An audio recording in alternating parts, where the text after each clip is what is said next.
Hello and bienvenue. I'm your host, Anaïs, and it's my pleasure to welcome you to Her Career, Her Coach, the podcast dedicated to empowering women to build a career they are truly passionate about. I am so excited to welcome today's guest, Camilla Gilone, who has kindly accepted my invitation to come onto the show following her recent change of role as principal within the Global Supply Chain and Operations practice for Heidrick and Struggles. Camilla, I know we're going to be on for an exciting conversation together. Welcome. Hi. Thank you, Anis. I'm delighted to be here. It's fantastic. So, as you might probably know that already, I think most of the audience doesn't know you just yet. So let's start with starters. Would that be okay to share a bit more about yourself? Yes, of course. So I'm Italian originally. I was born and I grew up in the north of Italy, in Piedmont.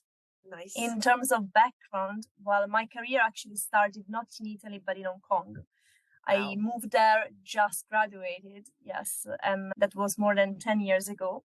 And I started working in executive search, which is the profession I am now. That was the beginning. That was just, the initial taste of executive search. Then I did many other things in the meantime. Decided that to come back at some point when it was a few years later when I relocated back to Europe.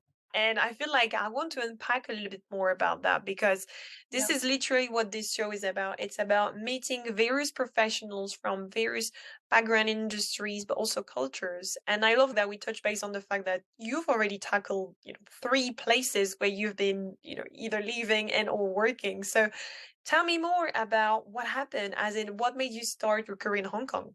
Initially, I went there exactly not with the idea of starting a career, but I was just graduated. I wanted to travel. I wanted to take some time for myself. I ended up in Hong Kong with the idea of, visiting Asia, traveling a bit around, taking also a break. What happened is that Hong Kong, back then, it was 2012, it was booming in terms of economy. Oh, wow. And yeah. There were a lot of possibilities, and it was really easy to get in touch with business leaders, with companies.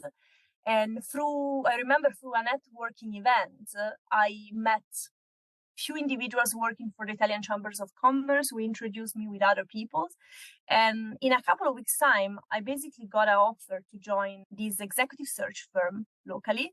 My first boss was Mexican. She was married with a German. So it was a very international environment. And I thought, why not? Considering the time, it was very difficult at that time to find a job as a graduate, at least in Europe, in Italy. So I gave myself an opportunity to go ahead and try. Exciting. And I'm just going to go ahead and assume that not necessarily everyone who listened to the episode and show is familiar with what executive search is. So would it be okay to share a bit more about that? Of course. So we basically recruit and assess executives across any industry. Top level executives. We're talking about positions like chief executive officers, board members, chief operating officer, chief financial officer, and so on. Now, specifically, I belong, as you said before, to the supply chain and operations practice. So in my case, it's going to be all executive working across this function. That means procurement, supply chain, operations, and also direct individuals reporting into them at VP, SVP level. That makes sense. Thank you very much for clarifying that. And now I'd love to know, what is it that you love the most about what you're doing? Well, I think the most of what I like about my job is the contact with people, the fact that it's all about relationship. So it's a job that requires a lot of discipline and a lot of organization, but it's all about, developing relationship, communicating, and getting your own expertise out of people expertise. The more you talk, the more you understand what your candidates and clients are doing, the more you learn from them in a way. Absolutely. And I 100% resonate with what you said here, especially around building relationship and, obviously, I mean, the core of what I do resonating as well with, what my clients' objectives are. I think that there are a little bit of similarities into what you do and also the what you're focus doing. I do. Yeah. Yes. I mean, full disclosure, sometimes people think I am a recruiter. They're very disappointed when I say I don't have job offers for them. But yes. So I see. But I know obviously what you do is much more than recruitment on its own. So I'd Yeah. love to know more, and I know we're going to dive in a second or so about your achievements, but also what potentially would have been the career challenges. But before we do that, how was it for you to do this work in Hong Kong, and how is it for you to do it here in London? Have you seen any differences, or because your work is actually quite international, you pretty much have, Mhm. same similarities? Yes. Well, a huge amount of difference, especially Mm, because I was back then, I was at the beginning of my career. So mm, I was really still learning the job yeah. and I was in a completely different environment. So Hong Kong was an environment where you really had, as I was saying, tons of opportunity to easily connect with people in every situation, in every moment. In London is a difference. You have these opportunities, but you have to, be invited to the right events, find the Mm, time to go to those events. It's more exclusive, I would say, London. In Hong Kong, everything is accessible to everyone. And at least back then, it was much easier also for somebody like myself, a fresh graduate, to get in certain environments. And in terms of difference between what I do today and what I was doing there then, well, today my job is much more focused on developing the maximum value for clients. So, mm, working on my projects, making sure that we bring on board the right talent for the right organization. And at the same time, developing also those relationships, not only with the candidates, but also with the clients in order to work as a trusted advisor also for the future, for future opportunities. Back then, I was more on the business development side in Hong Kong and exploring just networking, exploring for opportunity, trying to make also the executive aware of the brand of the firm I was working for, which was more of a boutique rather than an established and top brand like Hydrogen Struggles. mm. That's very interesting, especially what you said about what you're doing now compared to what you were doing back then. So, Mhm. how is that looking like? Do you do then a 50-50% split of your time between the relationship that you're building with the candidate, but also the relationship that you're building with companies? Is it more one than the other? How does that work? I think it's difficult to give a percentage because it's a constant focus on Every both day is different. sides. Yeah, Yeah. every day is different, but also you never have to forget that it's important to cultivate your relationship with your candidates because they could be the clients of the future. So I think I just focus on what's important in the moment, and I have some priorities every day, but it's difficult to give you a percentage between clients and candidates split. And of course, now that I'm a principal, I need to have more of a commercial mindset and be more Mm. focused on business development. But it's also true that the best business development comes from repeating business, and repeating business is with your current clients. So, yeah. It's very interesting. I'm loving the fact that obviously you are definitely in the business development side of things because I know a lot of my clients really struggle with that, especially in the context of Mm. going through interviews and selling themselves, if I can put it this way. So Yes, I know this is probably some of the conversation that you have a lot with the candidates that you're also working with, but what is your take when it comes to business development? As in, what is it that you enjoy the most about it? well, I think it is because the moment you finally get an opportunity, win a pitch, it means that you have done something right for sure Mhm. in order of showing your expertise, conquering the client in front of you with your knowledge. Mm. But in terms of suggestions, so I'm not the best person to give suggestion from a business development perspective because, to be honest, I just started and there are tons of information that I can learn and examples that I can learn from established partners in Hydric and in the practice.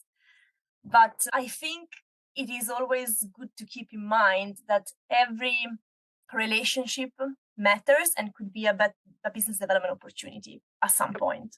So every conversation matters, every follow-up matters, and so on. And be mindful of of what you exchange with people. Try to remember important facts.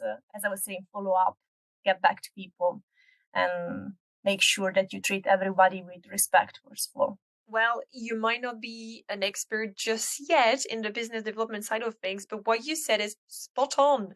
I need to just extract those last 20-30 seconds and just replay it to all of my clients because exactly like you said, like the interactions that you're having, whoever it is with, whenever it's happening, they're 100% key. You don't know where they might lead. And also follow up, follow up, follow up. I literally said in the past 24 hours to 3 of my clients who had interviews, have you sent a follow-up email to say, thank you and I'm here and available? Blah, blah. And no, completely forgot. And I was like, yes, this is exactly the kind Yeah. of thing that you have to do. So thank you. That was absolutely spot on. Yeah. And obviously, No we'll have problem. more space at the end for more sort of tips and advice as well. So I guess now I'm done being curious about you and your background and so on. I'm going to give the floor back to you. Tell us more about what would have been your top 3 career achievements. That's an interesting question. So I think my top one is definitely finding my way. And when I mean that, I mean it's never easy to understand what you want to do in life. Yeah. So I started in executive search. I said that. But I didn't know at that time if that was what I wanted to do. So I also left executive search. I explore other sectors. I explore other functions. I did a bit of marketing, business development. I worked in different regions. And eventually I understood that I wanted to go back to that job because that was very much aligned probably to what I liked and where I could see myself growing. And so one of my first achievement is getting my way through that and being very much, convinced today that this is my job and I love it. And you So chose it. I love it. That's amazing. Thank you. yeah, and that's the first. Well, Mhm. the second one is probably when I finally managed to get into executive search at the top level. So in our industry, there are 5 top firms in the world. And so one is Heidrick& Struggles, of course. The others are our competitors. I managed to join one of our competitors when I was in Italy several years ago. And back then, it was still a very close industry. It was not easy to get into executive search at all. I remember, of course, there was a huge possibility to join the recruitment industry, but not the executive search one. It was very selective, very close. And I remember that was an achievement. When I finally got the opportunity to get into executive search, I was really, really happy. And that was part of my dreams, I would say. Amazing. And the third one is an easy one because becoming a principal with Heidrick & Struggle has been such a journey, lot of energy, lot of efforts, and a lot of commitment and hard work, but eventually paid off when I got my promotion in December last year. Yay! Actually, this is actually when I reach out to you and say, oh, come on, Camilla, you have to Yeah, share your story. That's true. exciting. Yes, congratulations once again Thank to your you. promotion. How does it feel? Just to talk it out loud, reflecting on your career so far, the different achievements that you've made, and again, congratulations to all of them. How do you feel? Well, I feel excited about what can come next and always looking forward. That's a bit who I am. I'm always projecting into the future. I'm always thinking about the next step, the next goals. And now I'm still very excited to be here and to have the possibility to also work differently in a more dynamic way, focus, as we were saying, more on the commercial side as well, and looking forward to what I can achieve next. Nice. I mean, I've got loads of questions I need to ask you for what's coming next, but I actually have a tag along question, which is any tips and so on. So we'll save that for the end. I'll hold on to my horses for now. Let's have a look on the other side. Let's look at what would you say have been your top 3 career challenges? Well, the first, I think, is properly trying to learn a profession and learn it well. But I think that's a bit of a challenge for everyone at the beginning. It's easy to explore and to try different things, but actually learning a job, making sure that you become a professional in that is never easy until you do that, and then you are in it, even if you never stop learning, and you should never stop learning actually. So that's definitely one. Thinking about the second challenge, probably also getting to a certain level in general on my job of pace and organization. We work by projects. So our mentality is project driven. And there is always a timeline. There is always, I would say, there should be always a deadline in your mind, at least in terms of getting things done and achieving your goals for that project. So has been a challenge at the beginning for sure. Learning to work with pace, organization, project management skills, you need to learn them, you need to practice, and so on. And I think the third challenge is definitely what I'm going through at the moment. So becoming more of a business development person and trying also to sell not only a job opportunity, but also sell our brands, our capabilities, our offering at the moment. Nice. And how is that coming along, this last challenge? I think it's coming quite natural, and I love that part. I am waiting for the results, and I'm not a patient person in general. That's not part of who I am, patience. But I'm learning to be, and I'm learning that this is a marathon and not a sprint. So, yeah. Exciting. I mean, considering what you said when you were sharing your achievements and you say, I'm always the one looking forward and what's coming next, I hear you, and I can only understand what you said about the marathon approach, not the sprint one. Definitely have been there myself, so yes. I hear you. Yeah.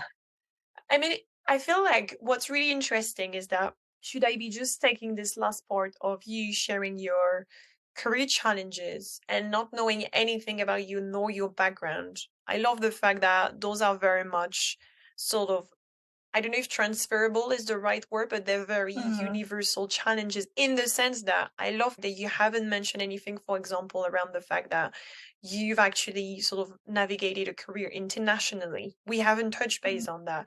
So I definitely feel like this is something I'm keen to have you take on it, because the way I see it, the way you've shared your challenges is that this is obviously still who you are, still part of the equation, but this is not where most of the focus is or have been. So I'd love to dive, if that's okay with you, on how was it for you to navigate that career, coming from Italy, moving to Hong Kong, now being in London? I think the internationality of my career has always been a value to my career and to my career progression, and it always will be. I love working in international environments. I could never, adapt myself to an environment that doesn't have the internationality that my companies currently has, or all the companies I worked in the past had. And that's because that's who I am. I am married with a Sri Lankan, just to give you a bit of background. Oh, wow, additional internationality at home. Yes, I love it. Yes, absolutely. So I always loved to be surrounded by different culture, different backgrounds. So I really think also nowadays when you work in a team, the more diverse is the team, the more it's different the way of thinking and the way of problem solving, the most value you bring to your clients and to the solutions that you come up with. So I really love that. I would never say it has been a challenge for me. Traveling the world and adapting to different environments has always been something that I was looking forward to. And I'm still is because I would love to explore further, to adapt to different environments. Of course, with the time, growing up, building a family, I became even myself more stable, and this is normal. But still, I don't work, for example, just with my team in London. I do work a lot also with the Asian team, with the American team, and many other teams across Europe in different countries. I love it. I mean, I know this is definitely something that sort of led me into procurement myself in the first place, was just the internationality side of things. So I completely resonate with what you're saying. I know from experience, I mean, not personal experience, but from experience I had working with some of my clients, they have sometimes struggled when it comes to positioning themselves in international environment, in the sense that they were not necessarily from the country they had their career into, and struggled either in terms of like the local relationship that they were building with their colleagues or the culture side of things. So I don't know if you've experienced situations whereby you also had some challenges, or maybe you did not, because all of the international environments you were in were very much sort of supportive. But any recommendations for anyone who does love also the international aspect of things, but is still navigating how to best position themselves in such environments? Yes. So I think, well, first of all, London, it's an amazing platform and is, as you know, full of international people. And so it's very easy to adapt and to work in an environment in a city like London. However, I think in every situation, you always have to be respectful of the local culture and also understanding. So coming from outside, it's our duty to try to understand the way of speaking, the way of working, the way the relationship are in a specific country compared to another, the local culture essentially. Adapt, learn, and integrate yourself. And that's what I always try to do for maintaining my own way of doing things and being Italian. So Yep. I love it. that's what I did, and that's what I would suggest everyone in any situation, similar situation. Yeah, no, I think that's a great idea. And I would say to add to that, I think you said adapt and learn. And what was the third one again? It's adapt, learn, and adjust. I think this is what we Yes. were talking about. I Yeah. love that. And also, I would say for anyone who feels like maybe the environment they're in, they're doing loads of the work in the adaptability, adjusting, and learning, but feel like it's not necessarily adapting on the other side, as in, potentially some colleagues are not necessarily as inclusive as you were expecting them to be. Do not hesitate as you're going through recruitment process. And to be honest, recruitment process is something I want to talk to you as part of this episode, obviously. I would say do not hesitate to ask questions around the company's sort of culture and values and how do they function, how do they operate. I think it's really, really essential components before you make any decision to either change country or change role, right? Don't feel like all of the pressure have to come. Yes, the cultural fit is everything, but it's also, sometimes the task of the recruiter itself to understand if your candidate match your client in terms of cultural fit. There we go. So yeah, I mean, I think like we just opened the door to one of the things I definitely wanted to touch base on with you. Considering your work, your experience, I'm first of all asking you the question from your expertise, being obviously in the executive search side of things. What would be your top tips for anyone who is looking to make the most out of their career and who is going through either like an active or a passive recruitment process?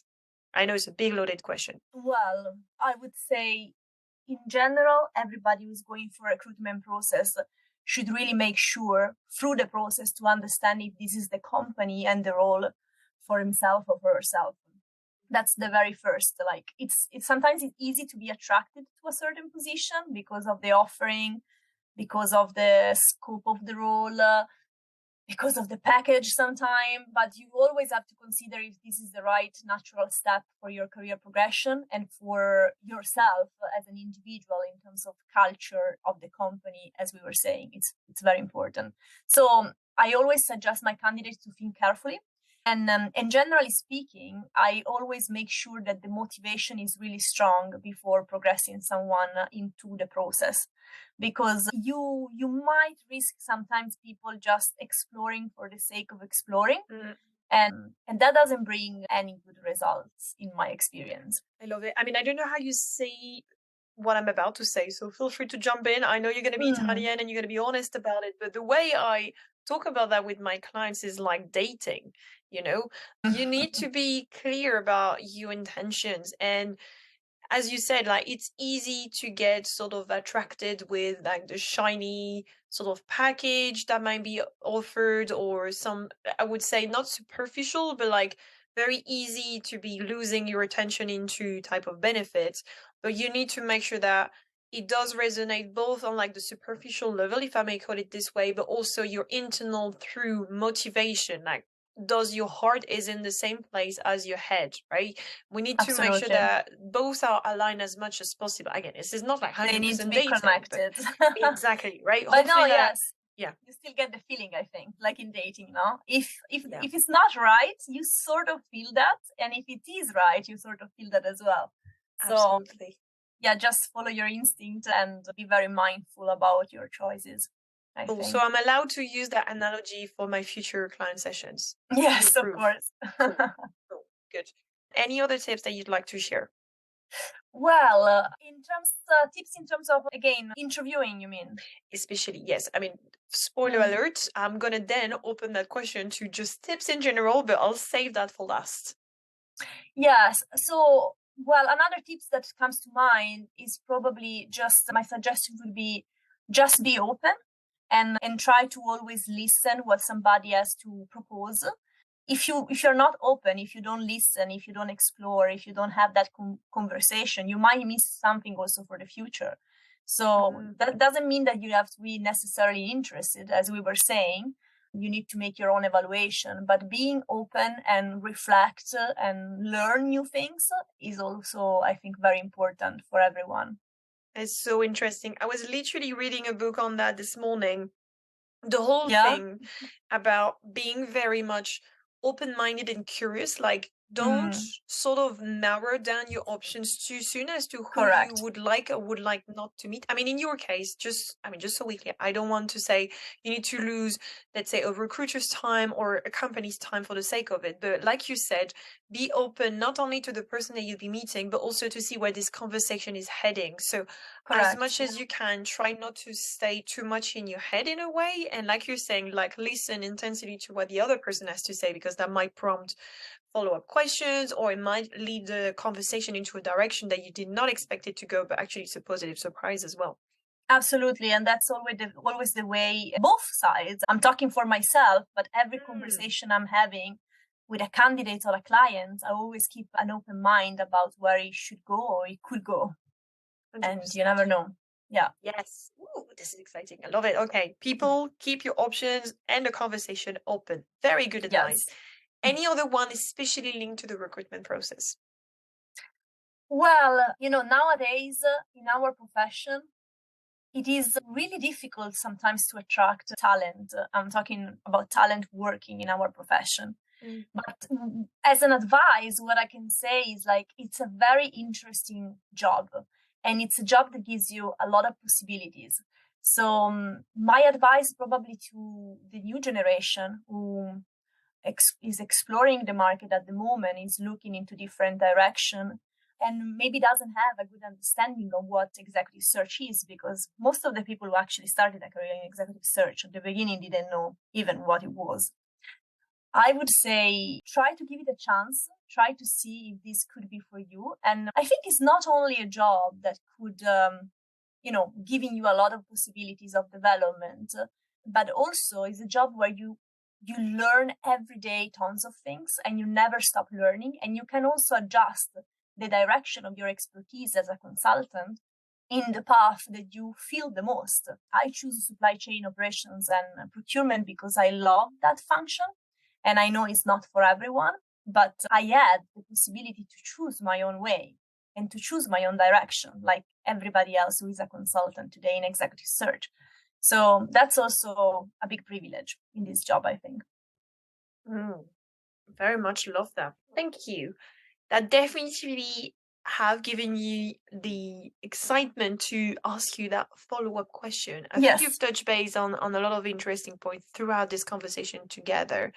Definitely my main takeaway among many things is follow up, follow up, follow up. This is what you shared Mm-hmm. at the very beginning. But let me open this more sort of generally.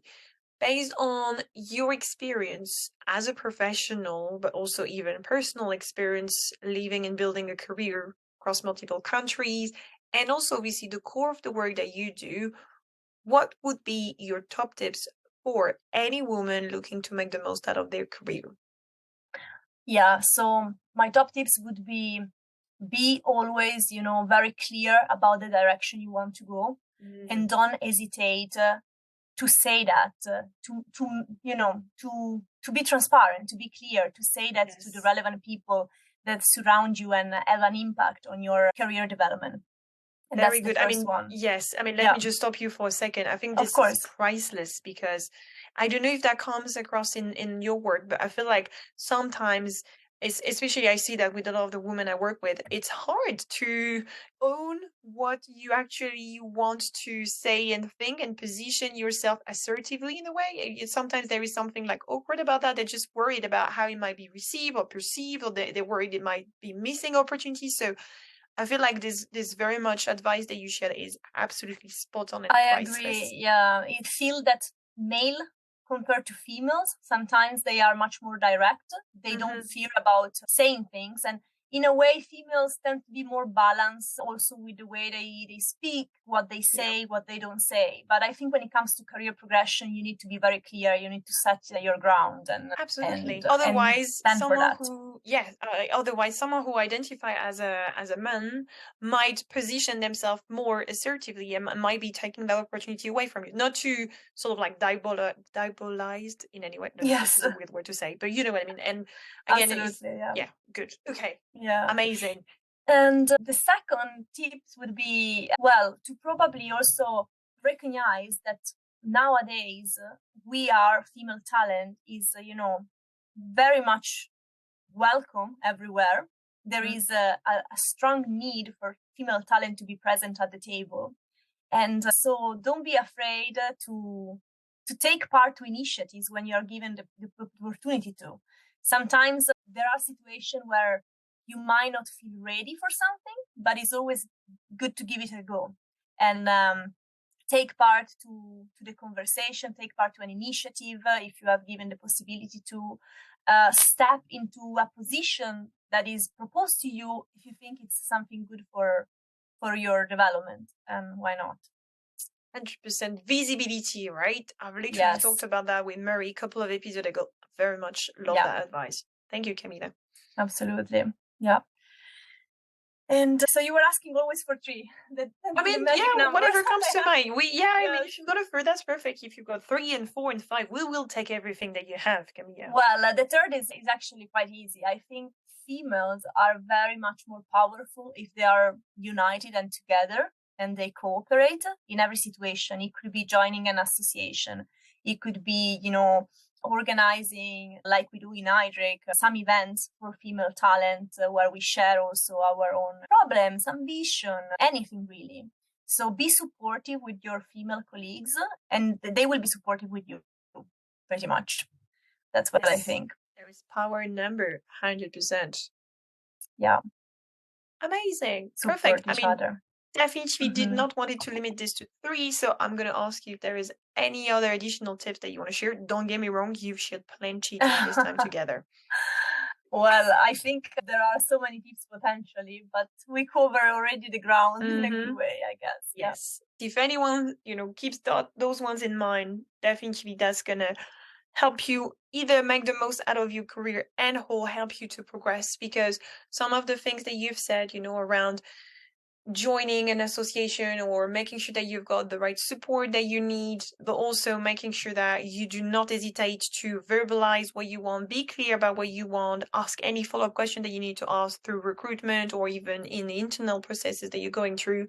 But also don't forget to follow up on the follow-ups. I feel like if you put all of these into play, there's no reason why not you will not be happy and thriving at work. Correct. Yeah. Amazing. So the final question I do have for you would be one word that comes to mind summarizing the conversation that we just had together today. Well, I think it's a meaningful conversation, and it's always good to share experience, to share tips, but also to learn from each other. So I think it was a meaningful conversation. Are we going for meaning as a one word? Yes. Meaning or meaningful? I think we should meaningful. Go for meaningful. Yes. 100%. Let's go for meaningful. Love it. Meaningful. Amazing. Thank you so much, Camilla. It was a pleasure to have you today. My pleasure, Anis. Thank you so much for your time. Thank you. Thank you. Bye. If you've enjoyed this episode, don't forget to subscribe and share it with anyone you believe would benefit from hearing it. Because as you know, life is too short to feel unfulfilled at work.